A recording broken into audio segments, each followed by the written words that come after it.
কোন জায়গায় চলো আগে আগে না আসলে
Hey, Sean, hello.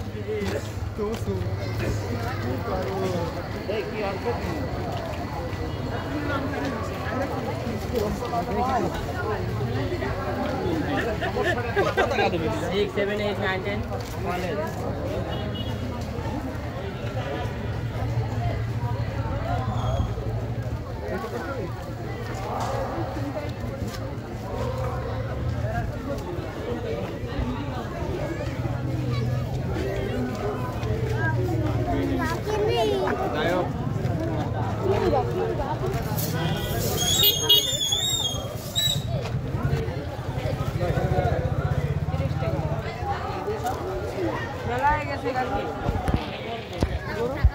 এটা কি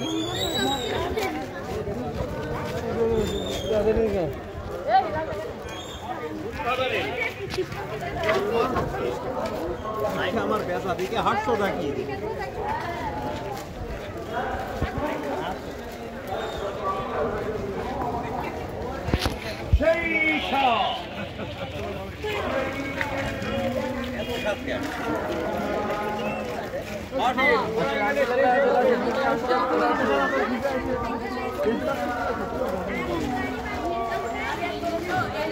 আমি করে দিলাম মিলিয়ে 200 হিসাব করিস তাহলে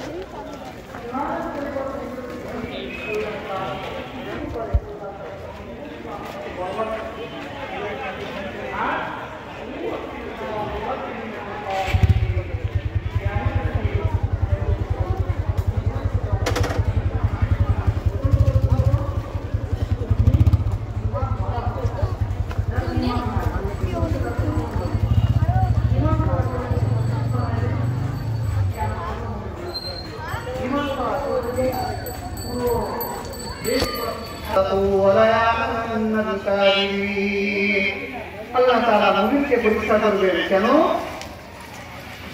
যেন যে ঈমান দাবি করেছে ঈমানের দাবি থেকে সত্যবাদী নাকি মিথ্যুক বলে ইয়া রাসূলুল্লাহ আমি বললাম আমি মুমিন আমার আমলে আমার কর্মে আমি কি মুমিন এখানে সত্যবাদী নাকি মিথ্যাবাদী আল্লাহ তাআলা যাচাই করার জন্য মুমিনের পদে পদে ঈমান মুমিনের পদে পদে পরীক্ষা দিবেন মুমিনের জিন্দেগিতে পরীক্ষা আসবে বিভিন্নভাবে আসছে পরীক্ষায় যখন আসছেই থাকবে আল্লাহ তাআলা অন্য আয়াতের মধ্যে বলছেন وَلَنَبْلُوَنَّكُمْ بِشَيْءٍ مِنَ الْخَوْفِ وَالْجُوعِ وَنَقْصٍ مِنَ الْأَمْوَالِ وَالْأَنفُسِ وَالثَّمَرَاتِ وَبَشِّرِ الصَّابِرِينَ পরীক্ষা আসবে কিভাবে পরীক্ষা আসবে আল্লাহ তাআলা বলছেন وَلَنَبْلُوَنَّكُمْ بِشَيْءٍ مِنَ الْخَوْفِ وَالْجُوعِ আল্লাহ তাআলা বান্দাকে ভয় দিয়ে পরীক্ষা করেন ভয় মানুষ সামাজিকতার ভয় করে পারিবারিক রাষ্ট্রীয় ভয়ে থাকে মানুষ বিবাহের অনুষ্ঠান হচ্ছে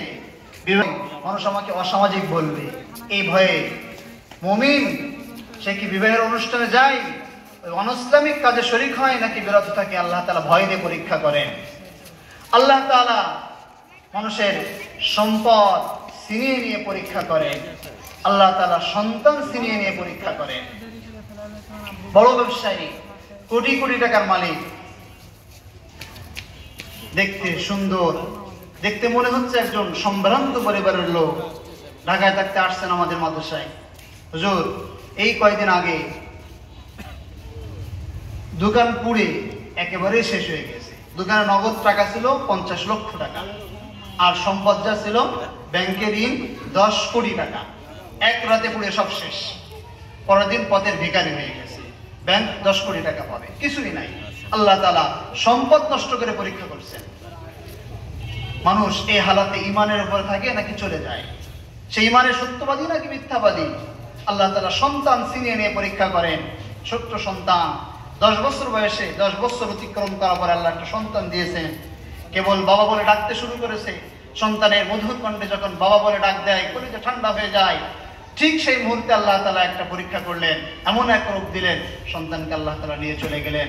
আল্লাহ তাআলা সন্তান নিয়ে পরীক্ষা করেন, বান্দা এই অবস্থাতেও কি ইমানের উপরে থাকে নাকি ইমান থেকে সরে যায়। এর থেকে মজার বিষয় হলো, আল্লাহ তাআলা মুমিনকে পরীক্ষা করেন কিসের জন্য?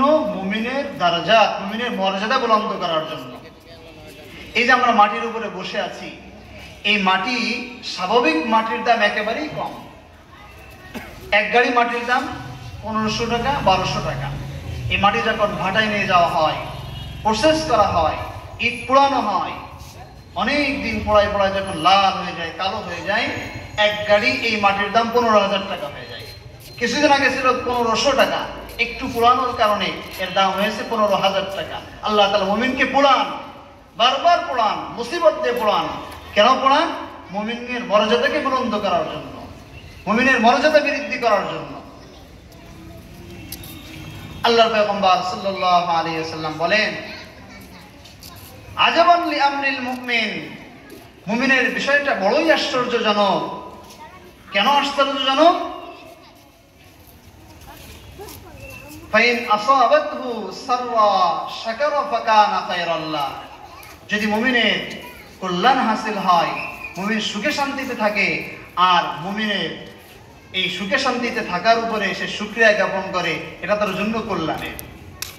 মুমিন ইন আসাবাতহু যাররা, যদি মুমিন মুসিবতে প্রতিমানের উপর অটল থাকে, ফাকানা খায়রাল্লাহ, এটাও তার জন্য কল্যাণ। মুমিনের জিন্দেগি তো অপ্রাপ্তি নেই, সবকিছুই প্রাপ্তি। যেটাই আসে ভালো হালাত, এটাও মুমিনের জন্য কল্যাণ। খারাপ অবস্থা, এটাও মুমিনের জন্য কল্যাণ। আল্লাহ তাআলা মুমিনের থেকে চান ধৈর্য, সবর। আল্লাহ তাআলা মুমিন থেকে সব সময় ধৈর্য চান। সব অবস্থাতে মুমিন যেন ধৈর্যের সাথে থাকে। ব্যবসায় উন্নতি হয়েছে, মুমিন শুকরিয়া। ব্যবসায় উন্নতি হয়েছে, মুমিন শুকরিয়া। চাকরি পেয়েছে, শুকরিয়া। চাকরি চলে গেছে, তাও শুকরিয়া। কেন? বলে এই ব্যবসা আমাদের দেখ নাইতে মুমিন মুসিবতের কারণে কোনো কিছু হারিয়েছে, বাস্তবিক অর্থে মুমিন কোনো কিছু হারাই নাই, বরং এর থেকে উত্তম বস্তু সে পেয়ে যাবে। আল্লাহর পয়গম্বর সাল্লাল্লাহু আলাইহি ওয়াসাল্লাম ইরশাদ করেন, ইযা বিতালাইতু আবদি বিহাবিবাতাইহি ফাসাবারা আওয়ালতুহু আনহুমা আল জান্নাতা। আল্লাহর পয়গম্বর সাল্লাল্লাহু আলাইহি ওয়াসাল্লাম বলেন, আল্লাহ তাআলা হাদিসে কুদসিদের মধ্যে বলছেন যে আমি মুমিনের কোনো কিছু কেড়ে নিই মুমিনের জিন্দেগির উন্নতি করার জন্য। এখানে আল্লাহ তাআলা চক্ষু দিয়ে উদাহরণ দিয়েছেন। আমি দুনিয়াতে এক ব্যক্তির 2টা চক্ষু কানা করে দিয়েছি, 2 চোখ তারা নিয়ে নিয়েছি। সারা জিন্দেগি সে এই চোখ বিহীন চলেছে, কত কষ্ট করেছে। আমাদের দেখ নাইতে সে অনেক কষ্টে আছে, সে 2টা চোখ হারিয়েছে। আল্লাহ তাআলা বলেন, আরে বান্দা, আমি তার চোখ নিয়েছি, কিন্তু এর থেকে আমি তার উত্তম বস্তু দিয়েছি, সেটা হলো আওয়াজতুহু আনহুমা আল জান্নাতা। এই চোখের পরিবর্তে আমি তাকে জান্নাত দান করব। সুবহানাল্লাহ। আল্লাহ তাআলা মুমিন থেকে ধৈর্য চান, ধৈর্য। আল্লাহ তাআলা বলছেন, ওয়ালা নাবলুওয়ান্নাকুম বিশাইইন মিনাল খাউফি ওয়াল জু'i ওয়া নাকসিম মিনাল আমওয়ালি ওয়াল আনফুসি ওয়াত তামারাত ওয়া বাশশিরিস সাবিরিন। হে নবী, আপনি মুমিনকে সুসংবাদ দান করুন, মুমিন যদি তার মুসিবতে ধৈর্য ধারণ করতে পারে তার জন্য আমি জান্নাত রেখে দিয়েছি। আমরা লক্ষ্য করলে দেখতে পাবো